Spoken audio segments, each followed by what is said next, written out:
Sabe aquela sensação de entrar num lugar e sentir o clima no ar? Na pele mesmo. Totalmente. Pensa, tipo, na energia de um estádio de futebol num dia de final. Aquele zumbido coletivo. Ou o oposto completo, o silêncio quase palpável de uma igreja antiga. Exato. Ou, no exemplo ruim, a tensão de um escritório quando todo mundo sabe que vai ter demissão. Que força é essa, afinal? Que parece que tem vida própria. Essa é a grande questão, né? E a nossa análise de hoje mergulha num conceito do esoterismo que tenta dar um nome para isso. A egrégora. Egrégora. De um jeito bem direto, a egrégora seria justamente essa. Essa entidade de energia, esse campo de força psíquico que nasce quando um grupo de pessoas compartilha a mesma coisa. O mesmo pensamento, a mesma emoção, a mesma intenção. Ok, então vamos desvendar isso. A nossa missão aqui é entender o que é essa tal de egrégora, de onde veio esse nome, que é meio esquisito. Um pouco. Exatamente. Como ela se forma e, o mais importante, como ela pode estar moldando a nossa realidade, seja num grupo de meditação ou num fenômeno gigante como o carnasal. Exato. E o ponto central da fonte que a gente está analisando é que a egrégora não é só uma metáfora bonitinha para, sei lá, espírito de equipe. Ah, é mais do que isso. Muito mais. A proposta é que ela seria uma arquitetura da realidade, uma estrutura quase viva, com autonomia, que pode ser incrivelmente positiva ou terrivelmente destrutiva. Certo. Se é uma arquitetura, vamos começar pela fundação. A palavra. De onde ela veio? As fontes que a gente tem indicam que a origem é bem antiga e, para ser sincera, até um pouco assustadora. O termo original em grego é egrogore. É isso mesmo.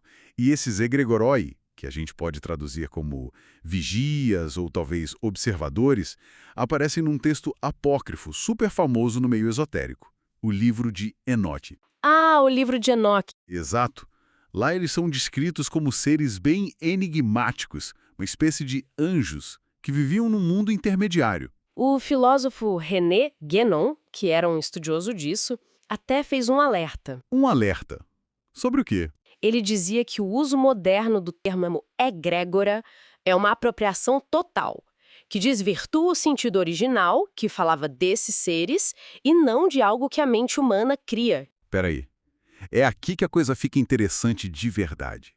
Como é que o nome de seres quase angelicais ou até demoníacos, né, dependendo de como você interpreta, Sim, tem essa dualidade. passou a significar uma criação da nossa própria mente coletiva? É como se a gente pudesse criar um fantasma em grupo. Essa virada de chave acontece ali nos séculos 19 e 20, com as escolas de ocultismo. Elas pegaram o termo e, assim, deram uma repaginada completa. A egrégora passou a ser vista como uma forma pensamento coletiva. Uma forma pensamento? A ideia, que era bem revolucionária para a época, é que a força mental de um grupo poderia de fato dar à luz um ser psíquico artificial. Nossa. Um exemplo que ajudou a espalhar essa ideia vem da obra Meditações sobre o Tarot. Lá, o anticristo não é descrito como uma pessoa, mas como uma egrégora, Uma egrégora. Como assim? como uma entidade gerada pela crença e principalmente pelo medo coletivo. Uma força que vem de baixo para cima, não de cima para baixo. Caramba! Ou seja, a personificação de uma ideia negativa em escala global. Não é um cara, é a vibe do mal que ganhou consciência. Exatamente essa lógica. E outros movimentos foram ainda mais práticos. A magia do caos, por exemplo, trata a egrégora como uma ferramenta mesmo, algo que você pode projetar e alimentar de propósito para alcançar um objetivo. E a teosofia? Eles também falam disso. Falam e adicionam um detalhe fascinante, que as egrégoras podem se ancorar em lugares físicos. Como assim se ancorar? O campo de energia não fica só no etéreo, sabe? Ele pode se ligar a coordenadas geográficas.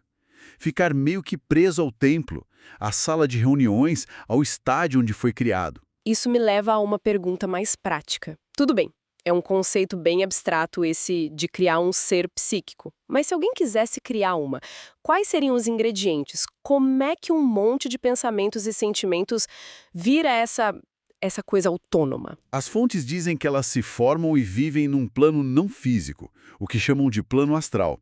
E para cozinhar uma egrégora, você precisaria de 4 ingredientes básicos, todos em ressonância. 4. Ok. O primeiro é a crença e a intenção. É o projeto, sabe? O propósito que vai dar a forma para essa energia. E o segundo? O segundo é a emoção e a vibração. Esse é o combustível. Emoções fortes, tipo devoção, alegria, amor. Ou o contrário, né? Ódio, medo. Exatamente. O ódio e o medo são combustíveis poderosíssimos. Eles dão a carga, a potência para a egrégora. Ok, então temos crença e emoção. Quer dizer que se eu juntar um monte de gente com muito ódio num lugar só, elas automaticamente criam uma egrégora do mal. Quase. Falta o terceiro ingrediente, que é o que mantém a energia focada, a atenção contínua. Sem um alvo, essa raiva se dissipa. Com um alvo, um foco, ela constrói algo. Entendi. E o último? E por fim, o quarto elemento, que é o catalisador, o ritual e o simbolismo. Ah, claro. Músicas, mantras, símbolos, uniformes, isso tudo não é só teatro. São tipo tecnologias para alinhar a mente e a emoção de todo mundo na mesmíssima frequência, amplificando a energia. E essa parte da autonomia, dela ganhar vida própria. As fontes que a gente tem trazem um exemplo muito curioso sobre isso. Qual? Membros de grupos esotéricos, tipo maçons, que relatam sentir a presença da egrégora da sua loja de um jeito físico. Físico. Sim, ficando com as mãos suadas ao entrar no templo. A explicação seria que é um choque entre a energia pessoal deles e a energia que já está estabelecida ali no lugar. Exato. Esse é um exemplo perfeito de como essa autonomia se manifesta. Uma vez que a egrégora está forte, ela passa a ter um ciclo de vida. Ela precisa de manutenção. Se é alimentada. Exatamente.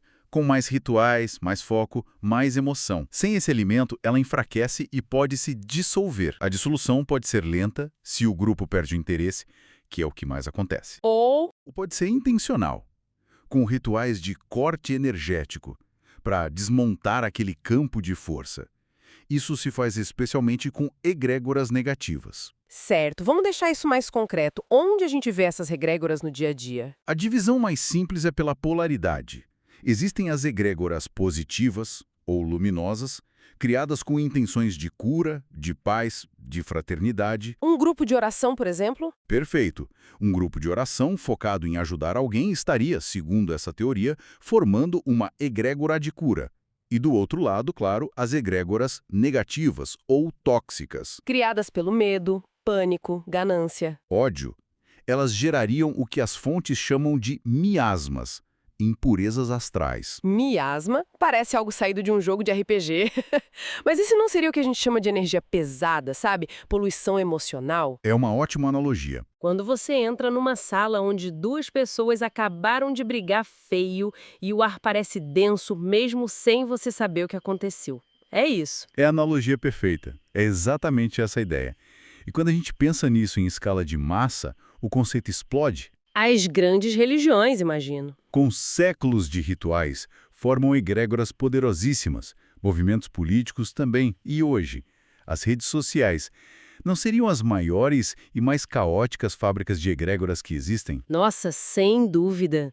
A atenção e a emoção coletiva ali são um turbilhão constante. A fonte até cita o exemplo do personagem Coringa. O Coringa. Sim, que é descrito não como um personagem, mas como uma ideia, uma egrégora que ganha vida própria através da identificação de milhares de pessoas com aquela revolta. Faz sentido. Para ilustrar essa variedade, a fonte detalha dois casos bem diferentes. O primeiro é o carnaval. Ah, o carnaval. É um exemplo de uma egrégora sociocultural gigante, mas temporária. Ela é formada pela intenção coletiva de celebrar, de extravasar. Uhum. E a fonte faz uma observação muito interessante. Qual? Diz que o comportamento individual, como o consumo excessivo de álcool ou uma briga, pode afetar negativamente a frequência de toda a egrégora. Total. Quem nunca esteve num bloco de carnaval onde a energia estava incrível e de repente começa uma briga e a vibe azeda na hora para todo mundo? Sim, parece que o campo todo é contaminado. Faz todo sentido por essa ótica. O segundo exemplo que a fonte traz vem de um debate interno na maçonaria. Ah, isso é interessante. Mostra a tensão que o conceito gera. De um lado, você tem uma ala mais conservadora que rejeita o termo egrégora. Por quê? Dizem que é um conceito ocultista moderno, que não pertence à tradição. Para eles, a força espiritual da loja é algo simbólico, não uma entidade. E do outro lado? Do outro, muitos membros e ocultistas afirmam que o fenômeno é real e palpável, não importa o nome que se dê. Eles descrevem essa força coletiva como algo que os ampara, que une os membros, até mesmo os que estão vivos e os que já morreram. Uau, ok, isso é muita informação. Chegamos num ponto crucial. Como é que a gente diferencia a egrégora de outros conceitos que parecem parecidos? Sim, é importante definir as fronteiras. Por exemplo, qual a diferença entre uma egrégora e uma tulpa? Ou do famoso inconsciente coletivo do psicólogo Carl Jung? Ótima pergunta. Porque as fronteiras são sutis, mas elas existem e são importantes. Vamos começar pela tulpa. A diferença-chave é coletivo versus individual. Como assim? A tulpa é um conceito que vem do budismo tibetano. É uma forma-pensamento criada pela mente de uma única pessoa, através de meses ou até anos de concentração intensa. Ah, entendi. Então, se eu passar anos meditando para criar um amigo imaginário super realista, que talvez até outras pessoas consigam ver, isso é uma tulpa. Exato. Mas se toda a nação de fãs de Star Wars coletivamente dá energia à ideia da força, isso seria a egrégora. É essa a lógica. Exatamente essa a lógica. Uma é autoria solo, a outra é uma obra coletiva. Ok, e a comparação com o inconsciente coletivo de Jung? Essa me parece ainda mais fascinante. É fascinante porque eles se conectam. O inconsciente coletivo para o Jung é a base psíquica da humanidade. É como um HD universal que contém os arquétipos. O herói, a sombra, o sábio. Isso. A egrégora, então, não seria o arquétipo em si, mas o corpo de energia que um grupo específico constrói quando se foca intensamente num desses arquétipos. Então, o inconsciente coletivo do Jung fornece a planta baixa. Perfeito. E a egrégora é o prédio energético que um grupo constrói em cima daquela planta. Espera um pouco, então não estamos falando de algo 100% esotérico. Isso tem um paralelo direto na psicologia moderna. Exato. Parece que Jung e os ocultistas estavam olhando para o mesmo elefante, mas descrevendo com linguagens completamente diferentes. Incrível! E tem mais uma ponte. Essa é como a hipótese mais científica, a teoria dos campos mórficos, do biólogo Rupert Sheldrake. Campos mórficos. Ele propõe que os sistemas na natureza, de cristais a bandos de pássaros, são organizados por campos de informação que funcionam por ressonância mórfica. Ressonância mórfica. A memória de como fazer algo não estaria só no indivíduo, mas compartilhada no campo. Trazendo isso para a nossa discussão, a egrégora funcionaria como um campo mórfico para um grupo humano. Ou seja, o pensamento não estaria contido só no cérebro? Justamente. Ele irradiaria para esse campo coletivo, que armazena os hábitos mentais e emocionais do grupo. É por isso que um novo membro de um grupo pode ser contaminado pela cultura local tão rápido. Ele entra em ressonância com o campo que já existe. Caramba, isso é alucinante! A ideia de que nossos pensamentos não ficam presos dentro da nossa cabeça, mas criam um campo em volta da gente. Isso muda tudo. Muda a perspectiva. Então, recapitulando a nossa jornada aqui, a gente saiu de vigias angelicais de textos antigos, passou por ocultistas do século XIX criando seres psíquicos Uma longa jornada. e chegou no carnaval, nas brigas de Twitter e até em hipóteses da biologia.